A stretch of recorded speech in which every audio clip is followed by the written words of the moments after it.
अस्सलामु अलैकुम वरहमतुल्लाहि वबरकातुह। नहमदुहु व नुसल्ली अला रसूलिहिल करीम, अम्मा बाद। मोहतरम दोस्तों, दो चार बातें वो बहुत अहम और ज़रूरी थी, इसलिए मैं आप लोगों की खिदमत में वो रखना चाहता हूँ। सबसे पहली बात, मुंबई के अंदर बैरून की एक जमात चल रही थी और वो साथी जो है कोरोना वायरस का इन्फेक्टेड हो चुका था, उसका इंतकाल हो चुका है। दूसरी बात, वो भी मुंबई की ही एक ख़बर है। एक मस्जिद में इज्तिमाई तौर पे मुसलमान नमाज़ पढ़ रहे थे। पुलिस वहाँ पे गाड़ी लेकर पहुँची और पुलिस ने उनको सबको वैन में डाल के लेकर चले गई। तो कुछ मुसलमानों ने ऐसा मैसेज वायरल किए कि देखो पुलिस का जुल्म सितम, कि मस्जिदों में से लोगों को निकाल के पुलिस लेकर जा रही है।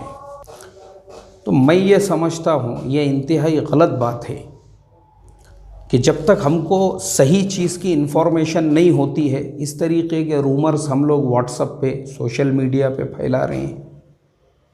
सबसे पहली चीज़, पूरी दुनिया जब इस मर्ज़ की वजह से, बीमारी की वजह से परेशान हो चुकी है, मुल्कों ने जुर्म करार दिया। फ्रांस की गवर्नमेंट ने कानून लागू किया कि जो आदमी घर के बाहर भी निकलेगा तो एक कानूनन जुर्म करार दिया जाएगा। इटली की गवर्नमेंट ने कानून लागू की कि जो भी बाहर निकलेंगे 200 यूरो का उसको जुर्माना होगा। एक पूरे स्टेट को उन्होंने लॉकडाउन किया, वो स्टेट से बाहर कोई निकल नहीं सकता है।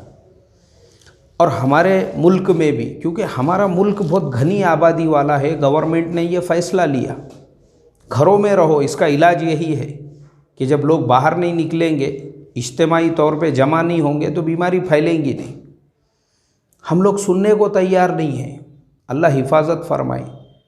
हमारा सबसे बड़ा, आज के मुसलमानों का सबसे बड़ा प्रॉब्लम है, उनको ना दुनिया का सही इल्म है ना दीन का सही इल्म है। लोग इसको तक़वा समझ रहे हैं। तक़वा, मैं देख रहा हूँ सोशल मीडिया के ऊपर लोग इसको तक़वा समझकर, नहीं हम तो मस्जिद में ही नमाज़ पढ़ेंगे, नहीं हम तो जमात करेंगे, नहीं हम नहीं सुनते गवर्नमेंट की बात। तक़वा नहीं है ये गुलू है, गुलू। इसको गुलू कहते हैं, दीन में गुलू करना कहते हैं।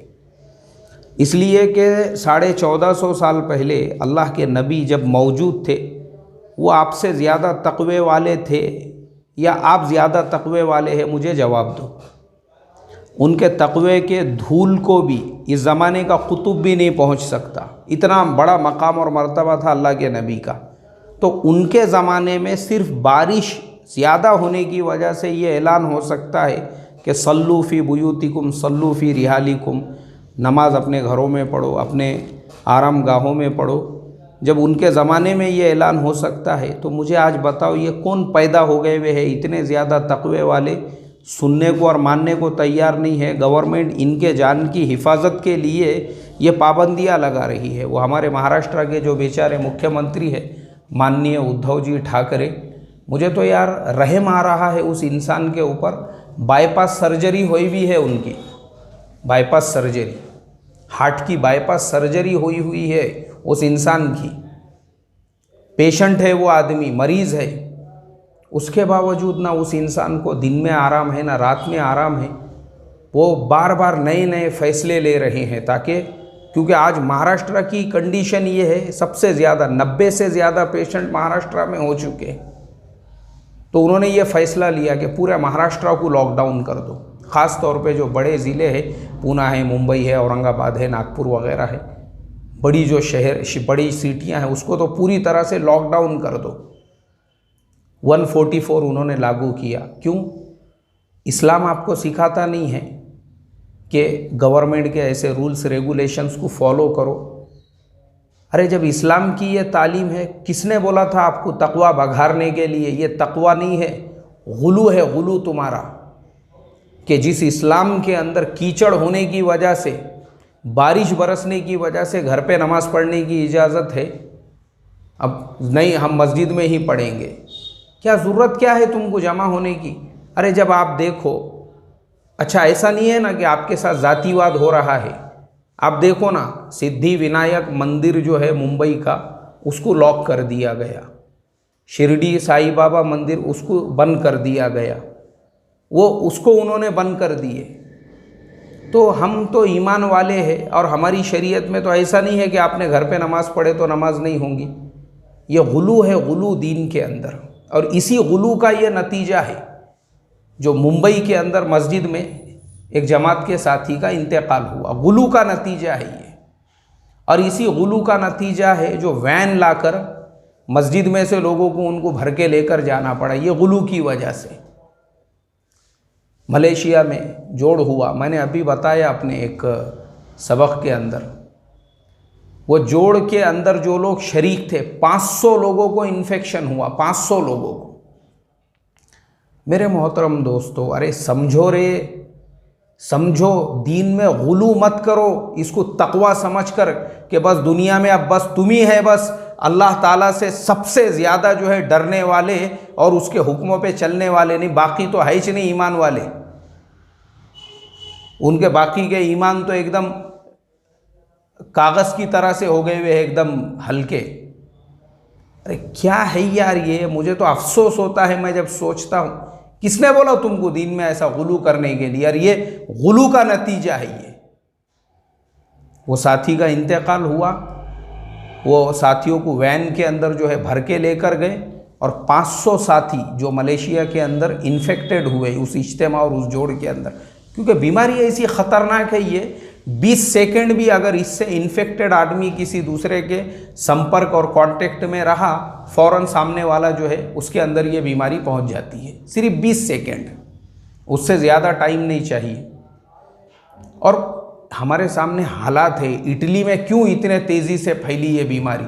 अमेरिका के फिगर हमारे सामने है। मैंने खुद कल रात में, परसों रात में पोस्ट किया था कि वहाँ 22,000 लोग इन्फेक्टेड है, और कल रात में मैंने किया 36,000 से ऊपर हो गए।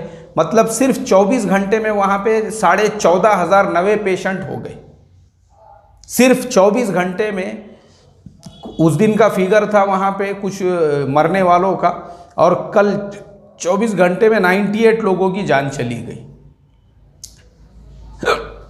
इसको हम लोग सीरियस नहीं ले रहे हैं। और शरीयत के अंदर मैंने बताया, अरे जान की जो हिफाजत है फ़र्ज़ है। इसी शरीयत में अगर तुम्हारी जान जाने का ख़तरा है और तुम्हारे पास में हलाल ग़िज़ा नहीं है, तो इस्लाम ने हराम खाने की भी इजाज़त दी है उस वक्त में, अपनी जान बचाने के लिए। इसी शरीयत के अंदर हज़रत थानवी रहमतुल्लाह अलैह ने ये बहिश्ती ज़ेवर के अंदर लिखा हुआ है कि मुर्गी छूटी हुई है और उसे किसी कुत्ते या बिल्ली के पकड़ के ले जाने का अंदेशा हो, और आप फ़र्ज़ नमाज पढ़ रहे हैं और आपको ख्याल आ जाए, तो उसको हिफाजत से उसकी जगह पे रखने के लिए आपको इस्लाम ने उस फ़र्ज़ नमाज के तोड़ने की इजाज़त दी है।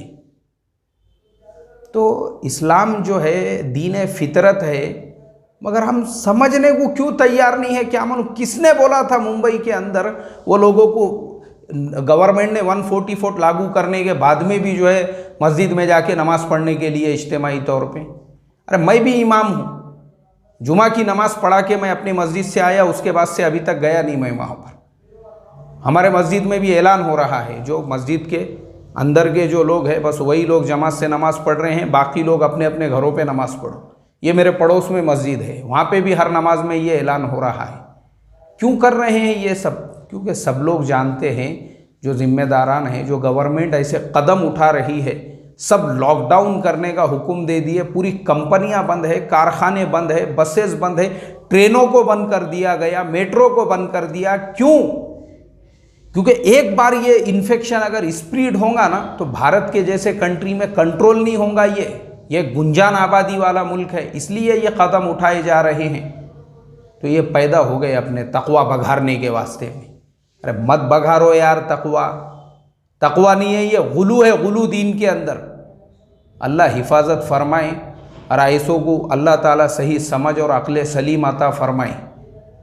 इसलिए मैं दरख्वास्त करता हूँ, अल्लाह के वास्ते मुसलमानों, होश के नाखून लो।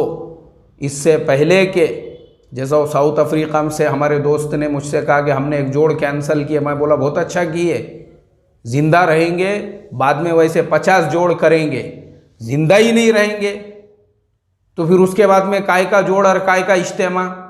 अल्लाह हिफाजत फरमाए। अस्सलामु अलैकुम वरहमतुल्लाहि वबरकातुहू।